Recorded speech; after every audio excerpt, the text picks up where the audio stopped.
시편 74편 16절에서 23절 말씀 이어서 보도록 하겠습니다.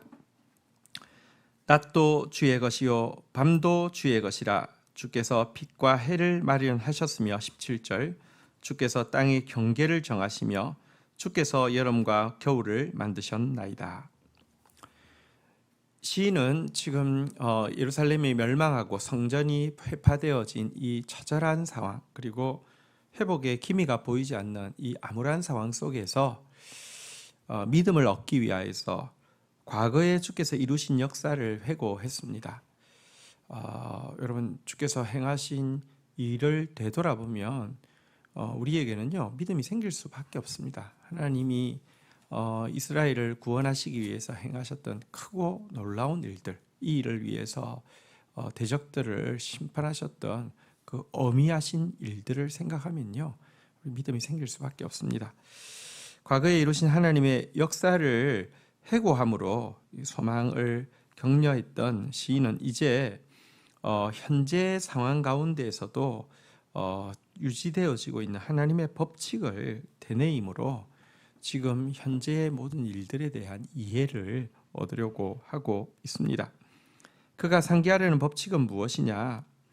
하나님께 있어서는 낮만 그의 소유가 아니라 밤도 그의 소유라는 것입니다.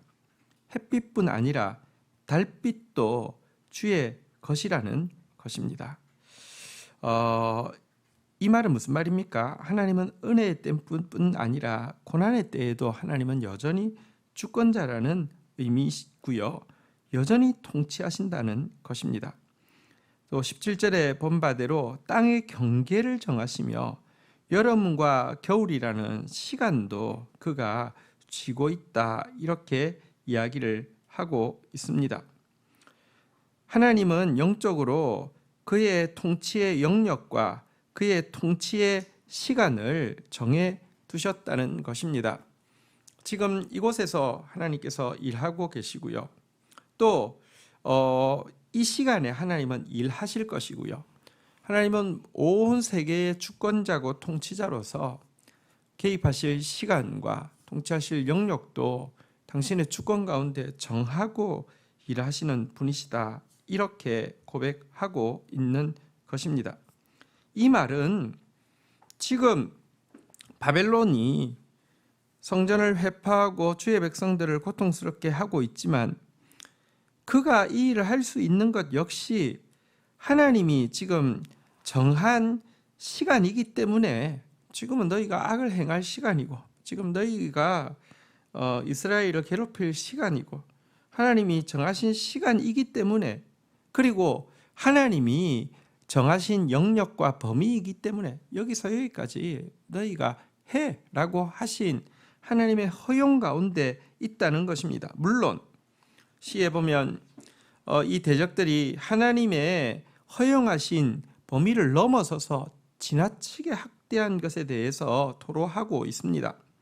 그리고 그와 같은 지나친 그들이 스스로 교만해져서 행한 지나친 악행에 대해서 하나님 그것으로 인하여서 그들을 심판하시고 멸하실 것에 대해서도 이야기하고 있습니다. 그러나 중요한 것은 어쨌든 하나님이 이 상황 가운데도 통치하고 있다는 것입니다.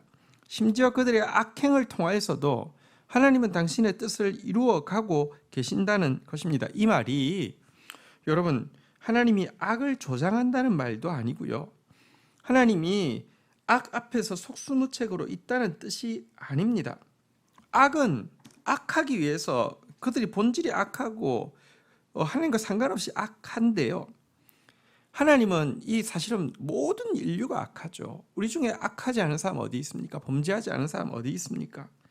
그러나 이 악에도 불구하고 하나님께서 가난한 자, 겸손한 자 가운데 당신의 완전한 구원을 이루시기 위해서, 또 교만한 자들 가운데 당신의 완전한 심판을 이루시기 위해서 하나님께서는 이 악을요 선용하신다는 것입니다. 하나님이 악을 조장한 거 아닙니다.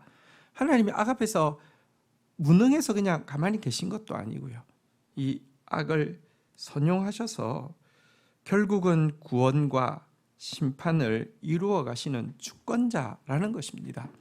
이 사실에 대한 믿음이 있을 때 우리 현실에서 일어나는 많은 일들에 대해서 우리는 하나님의 관점으로 다시 보고 이해하는 마음을 얻게 되고 또 신뢰하는 마음을 가지고 현실을 감당할 수 있는 것입니다. 자, 18절부터 보도록 하겠습니다. 여호와여, 이것을 기억하소서. 원수가 주를 비방하며 우매한 백성이 주의 이름을 능욕하였나이다. 주의 맷비둘기의 생명을 들짐승에게 주지 마시고 주의 가난한 자의 목숨을 영원히 잊지 마소서. 시인은 과거를 돌아보면서 또 현재에도 지금 면면하게 역사하고 있는 하나님의 법칙을 이렇게 다시 생각함으로 말미암아 믿음이 회복되었고요. 믿음이 회복된 그는 주권자이신 하나님 앞에 간절히 매달리고 있습니다.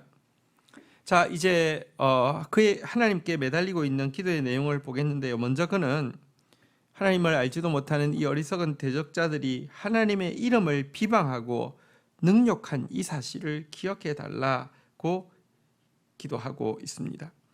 하나님, 당신의 이름을 위하여서 일해 주십시오. 우리가 비방받는 것은 당연하지만 당신은 비방받을 이유가 없는 분이십니다. 비록 우리에게 당신의 이름을 걸어두셔서 당신의 이름이 짓밟히고 있는 건 너무 부끄럽습니다. 그러나 하나님은 너무 영광스러운 분이시오니 당신의 이름을 위하여서라도 일해 주십시오. 이것이 첫 번째 기도의 내용이죠. 그리고 또 그는 들짐승 앞에 있는 맷비둘기 같은 이 가난한 이 이스라엘 백성들의 이 목숨을 잊지 말아 주십시오 라고 이야기하고 있습니다. 이스라엘을 여기서 가난한 자라고 묘사하고 있고요. 또 이제 20절에 보면요, 그 언약을 눈여겨보소서. 무릇 땅의 어두운 곳에 포악한 자의 처소가 가득하였나이다. 21절, 학대받는 자가 부끄러이 돌아가게 하지 마시고 가난한 자와 궁핍한 자가 주의 이름을 찬송하게 하소서 했는데요. 여기 보니까 학대받는 자, 또 궁핍한 자라는 단어도 나오죠. 가난한 자, 학대받는 자, 궁핍한 자, 이들을 하나님께서 잊지 말아 주십시오라고 간구하고 있는데요. 여기 가난한 자, 학대받는 자, 궁핍한 자는 이 예언서에서 전형적으로 나오고 있는 남은 자라는 단어를 설명하는 표현입니다. 이스라엘 백성이라고, 혈통적 이스라엘 백성이라고 다 구원받는다고 이야기하지 않습니다. 오늘로 이야기하면 기독교인이라고 자기를 내세우고 내가 예수 믿는다고 자기를 주장한다고 다 구원받는 것 아니라는 것입니다. 혈통적 이스라엘이 다 구원받는 것 아니라 남은 자만 구원받는데, 남은 자가 누구냐? 가난한 자, 학대받는 자, 그리고 궁핍한 자, 다시 말하면 겸손해진 자를 이야기합니다. 하나님, 비천해지고 겸손해진 자를 하나님 기억해 주시고 잊지 말아 주십시오라고 간구하고 있고요. 또 하나님, 가난해진 자, 학대받는 자, 궁핍한 자를 향한 당신의 긍휼을 잊지 말아 주십시오라고 간구하고 있습니다. 사실 언약이 무엇입니까? 하나님께서 이스라엘과 언약을 맺으셨습니다. 이스라엘이 유능해서가 아니라 가장 작은 자이기 때문입니다. 하나님이 언약을 기억하시는데 이스라엘이 스스로 커져서 언약을 깨뜨렸죠. 우리가 가난해지면 정말 하나님이 나 같은 자와 언약을 맺어주셨다는 사실에 무한히 감동하게 되고요. 또 우리가 하나님 앞에 구할 수 있는 것은 언약을 기억해 주십시오 하는 가난한 외침밖에 없음을 알게 됩니다. 그런데 이렇게 간구하고 나아가는 자는 주는 절대로 잊지 않으십니다. 그리고 이 가난한 자들로 하여금 주의 이름을 찬송하게 하실 만큼 주님은 일하시는 분이십니다. 여러분, 하나님의 언약을 기억해 주십시오. 하나님의 가난한 자를 기억해 주십시오. 이렇게 간구하고 있고요. 22절, 23절 보도록 하겠습니다. 하나님이여 일어나 주의 원통함을 푸시고 우매한 자가 종일 주를 비방한 것을 기억하소서. 23절 주의 대적들의 소리를 잊지 마소서. 일어나 주를 항거하는 자의 떠드는 소리가 항상 주께 상달되나이다. 이렇게 또 간구하고 있습니다. 일어나서 주님의 원통함을 푸십시오라고 다시 한번 하나님께 매달리고 있는데요. 여러분 사실 자기 백성에게 당신의 이름을 걸어 놓으셨지만 자기 백성들이 또 잘못했지만 자기 백성들이 원수에게 학대받고 있는 모습은요. 어떤 부모가 보십시오. 부모가 공의로운 부모는 자기가 자녀가 잘못했대. 그리고 잘못으로 말미암아 수치를 당할 때 여러분 정말 공의로운 부부는 그 수치도 받아들이게 하는 것이죠. 혹은 그 자녀 때문에 자기도 죄송합니다. 제가 자녀를 잘못 키웠습니다. 제 잘못입니다. 마음을 푸십시오. 이렇게 하면서 자기도 비천해지겠죠. 그렇다고 부모가 보십시오. 자녀가 잘못해서 막 비방을 받고 모욕을 당하고 있을 때 마음속으로 아유 고소하다. 아유 기분 좋다. 오늘 정말 소화가 잘 되겠는데 이럴 부모가 어딨냔 말입니다. 하나님의 원통함은 하나님의 자녀인 우리가 바르게 살지 못함으로 말미암아 원통하기도 하지만 어쨌든 하나님의 자녀인 우리가 대적들에게 학대받고 있는 모습으로 원통함을 말할 수 없는 원통함을 누리고 있습니다. 이 원통함을 푸십시오라는 말은 우리가 정말 하나님 뜻대로 사는 사람이 되는 것을 이야기하기도 하고요. 또 도에 넘치도록 교만한 대적들에 대해서 하나님께서 심판하시는 것을 의미하는 것이기도 합니다. 하나님은 대적들이 당신을 향해서 교만하게 떠드는 소리를 항상 듣고 계신다라고 이야기합니다. 주께 항거하는 자의 떠드는 소리가 항상 주께 상달되나이다라고 이야기했는데요. 하나님 대적들이 정말 금방 젖어서 하나님을 향해서 교만하게 한 말들 하나도 빠짐없이 듣고 계시고요. 다 상달되고 있습니다. 그리고 이 말들에 대해서 하나님께서 심판하실 것입니다. 이 심판을 그는 간구하고 있는 것입니다. 오늘 이 시인의 시가 이제 마무리되는데요.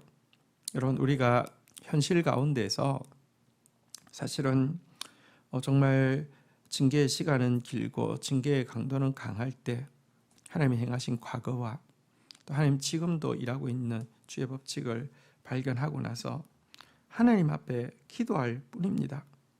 주의 이름을 위해서 일해달라고 기도하고 남은 자를 위해서 일해달라고 간구하고 약속대로 언약을 이루시는 하나님의 신실하심을 놓고 간구하고 원수가 행한 그 하나님 앞에 상달된 그 정말 불경한 그 말들을 인하여서 심판해 달라고 기도할 뿐입니다. 그런데 이 기도 들으십니다. 그리고 하나님은 일하십니다.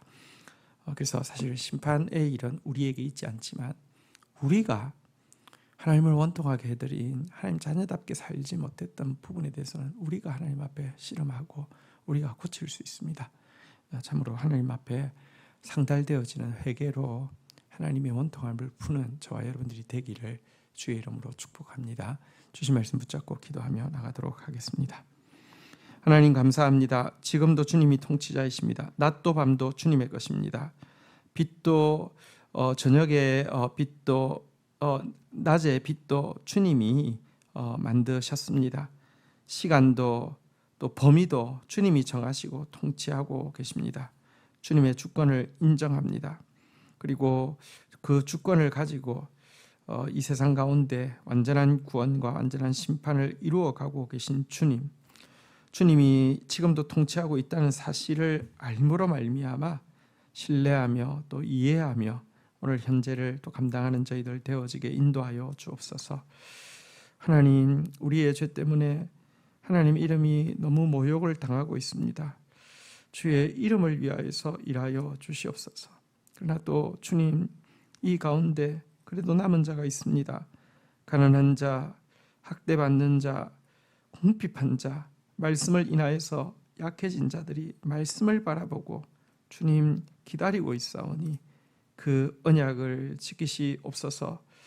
주님, 저희들이 하나님의 원통함을 풀어드리는 자 되어지게 하여 주시고, 저희들로 인하여서 또 저희들을 대적하는 그 원수로 인하여서 원통하신 하나님의 원통함이 풀어지기를 간구합니다. 주님, 악한 자들의 모든 비방하는 말들, 떠드는 말들 다 들으셨사오니 하나님의 하나님 되심을 드러내시고 하나님의 자녀인 또 저희들이 이 일에 수종될 수 있도록 은혜를 더하여 주옵소서. 예수 그리스도의 이름으로 기도 올립니다. 아멘.